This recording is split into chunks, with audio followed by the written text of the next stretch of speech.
Normally, the ground crew will start the engine, but every pilot should be familiar with the starting routine. With ignition off, the prop is pulled through 3 or 4 times to clear the cylinders. A cartridge is placed in the breech of the starter, which is reached through a door in the accessory compartment.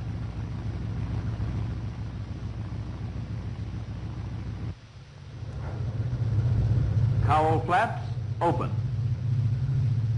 Alternate air control in. Prop control in low pitch, high RPM. Blower in neutral. Mixture control in idle cutoff.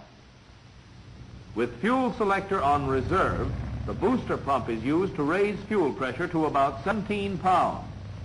The engine is primed for 4 to 7 seconds, depending on whether it is warm or cold. Moving the mixture control forward and back aids in priming the induction system.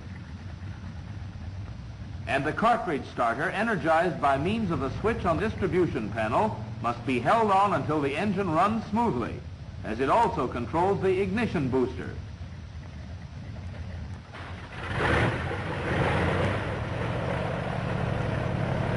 As soon as the engine starts, the mixture control is moved to automatic rich.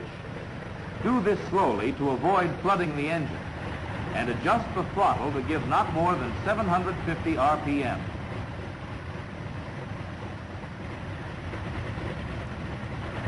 The wings are spread by moving the hydraulic control lever to the spread position.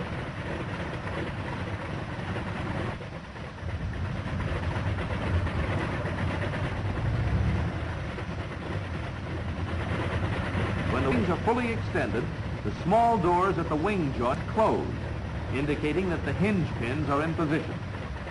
Then these hinge pins are locked by pulling up on the D handle and turning it clockwise. This will silence the warning horn, which blows throughout the last 7 degrees of the wing spreading operation.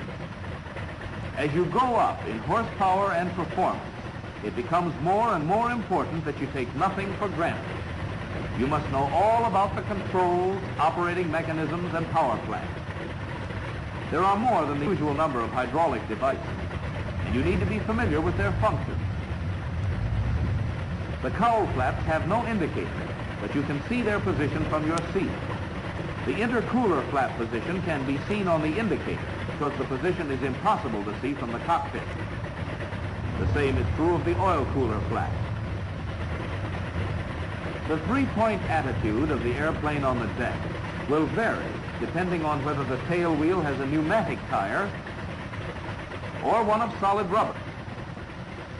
The latter brings the tail somewhat closer to the deck, but with the pneumatic tail wheel, the airplane rests at approximately the stalling angle of attack.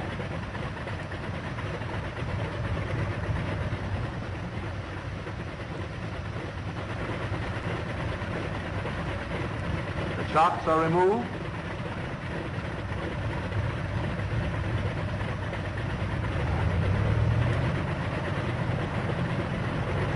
Brakes released, and you're ready to taxi away from the line. You'll probably have a tendency to use too much throttle. The brakes are very effective, but don't attempt a long taxi requiring a lot of braking. You can't get rid of heat. And as you can see, taxiing is necessarily slow because of the necessity of S-turning to get better forward vision. Early models of the F4U are equipped with a check-off list switch instrument.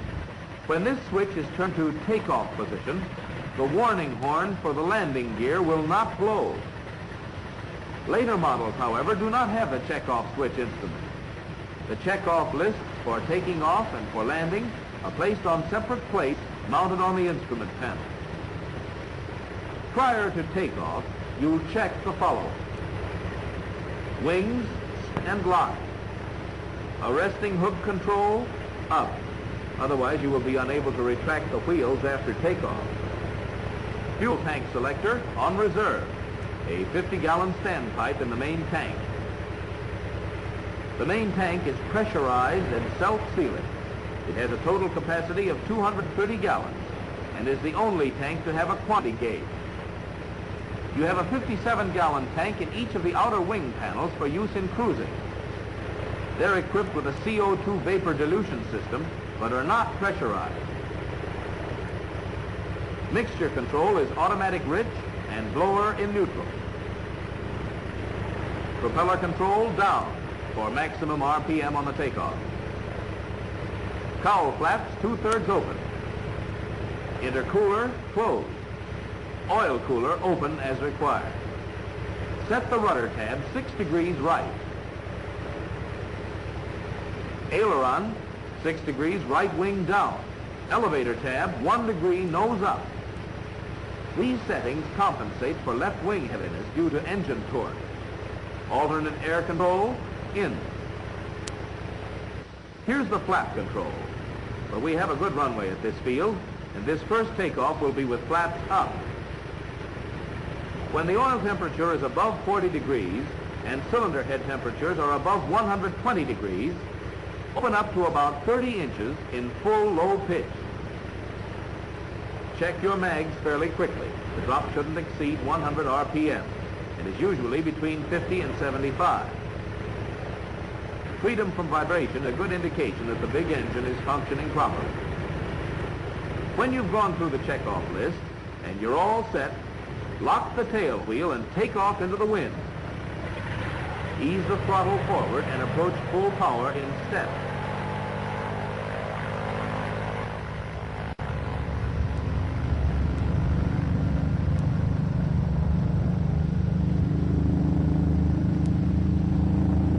Notice that the pilot did not pull the airplane off.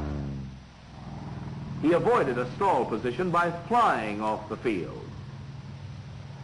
She'll take off very nicely with 45 inches and 2,700 RPM, but you can pull up to 53 1/2 inches if you need it. Don't take off until you have enough speed. If you do, you'll have some deficiency of aileron control and left wing heaviness. After reducing throttle and RPM to the desired setting, pick up the wheels.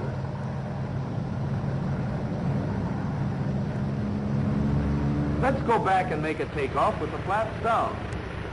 For a carrier takeoff, you'll use about half flap, 20 to 30 degrees, with full power, while holding the plane with the brakes. Extreme caution must be observed to hold the tail down with the stick to prevent nosing over and digging the prop into the deck. With your flaps down, tab settings are even more important to reduce the force needed to maintain your run and takeoff path. 6 degrees nose right, 6 degrees right wing down, and about a degree nose up.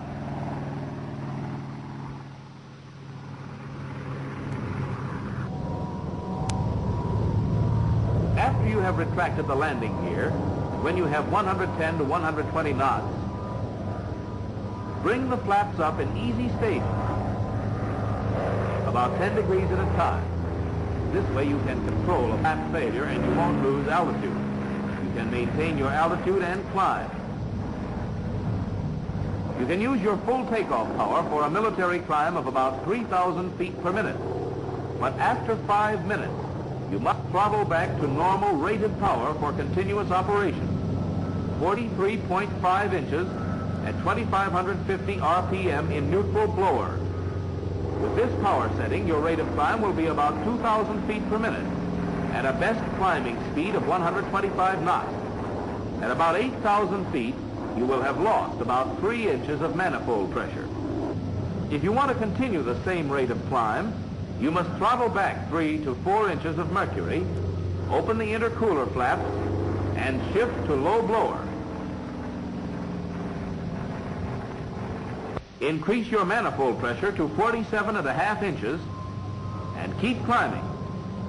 You can carry this power up to 13,500 feet, where again you will note a loss of about 3 inches of mercury.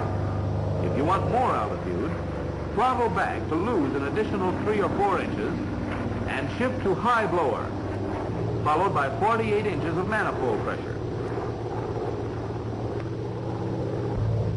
Always keep your intercooler flaps about 1/2 open when using low or high blower to maintain intake mixture temperatures within safe limits.